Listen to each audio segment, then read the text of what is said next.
Hey y'all, I'm gonna read today a book that my friend sent me. I read 1 through 6 on Kindle Unlimited. It's called The Tarrytown Brides. The first one is The Rancher's Mail Order Bride. It's by Amy Thurman French, and I'm gonna read the first chapter with you all today. You can get it on Kindle Unlimited on Amazon. She's on TikTok and Instagram and Facebook as well, so I'm gonna link her in this video. Rancher's Mail Order Bride, Chapter 1, New York, 1870. The rain steadied her. Catherine pressed her forehead lightly to the cold glass of her bedroom window and let the rhythm of the drops sink into her chest. There was something soothing in the sound, like a lullaby from the heavens, soft and endless. The air smelled clean, fresh, and as though the world were being scrubbed of sorrow. If the sky had cleared by dawn, she would have slipped out before anyone noticed and ridden Lady across the meadow, her hair flying free with the wind.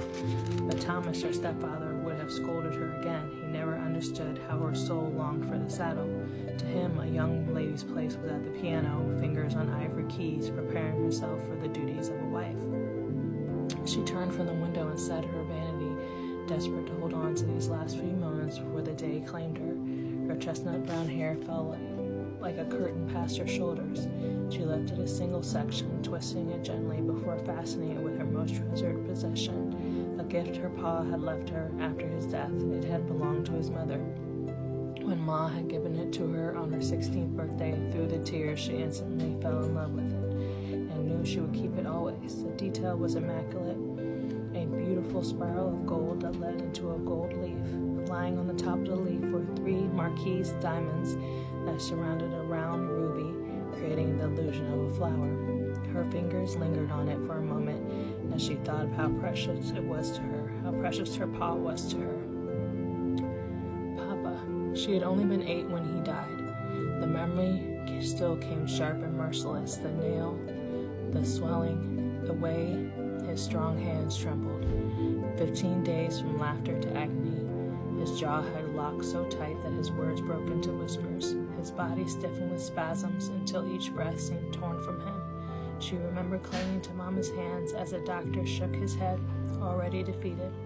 Later, Pastor Vest's hymn filled the room, trembling as he carried the grief in his own throat, and then silence. Her heart squeezed, tears welling before she could stop them.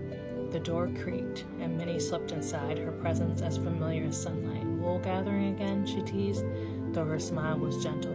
Catherine blinked quickly, trying to brush away the ache. Minnie's blonde curls, already escaping their pins, made her look softer, kinder. Not just a maid, never just that. A friend, the only one who truly saw her. Just thinking of Papa, Catherine whispered. Her voice broke, and her hazel eyes blurred with the tears.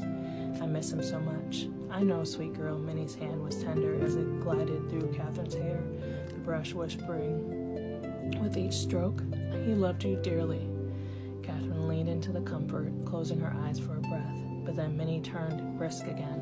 Your mama says you're expected at the Brussels for luncheon. Catherine groaned. That's today? I don't want to go. Minnie laughed softly, crossing to the wardrobe. How about your new pink dress? You know it'll make Miss Eleanor green with envy. She held it up, her eyes twinkling. Catherine managed a weary smile, though her heart was still heavy. All right, she said. I suppose it will do. As Catherine descended the stairs, the sharp edge of her stepfather's voice cut through the air. It's past time that girl weds, Thomas growled, every word laced with authority. Johnson is a fine enough fellow. That man is as old as you, Thomas, her mother shot back, though her tone faltered, more weary than defiant. He has more than enough money to make up for that, he barked. The slam of his fist on the table rattled the silverware just as Catherine stepped into the room. I see we are starting the day off on a cheerful note, she murmured with a forced grin, sliding into a chair. Good morning, Mama. She softened her voice for her mother, who looked pale and drawn, her eyes rimmed with fatigue.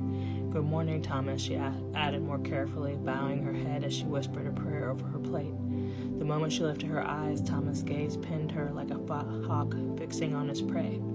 Young lady, it's past time you were married, he said, his voice low, dangerous, and I will see that it happens soon. Catherine's stomach nodded, but she kept her face steady. Thomas, I want to marry for love. None of the men around me interest me. His jaw tightened, his ruddy face darkening.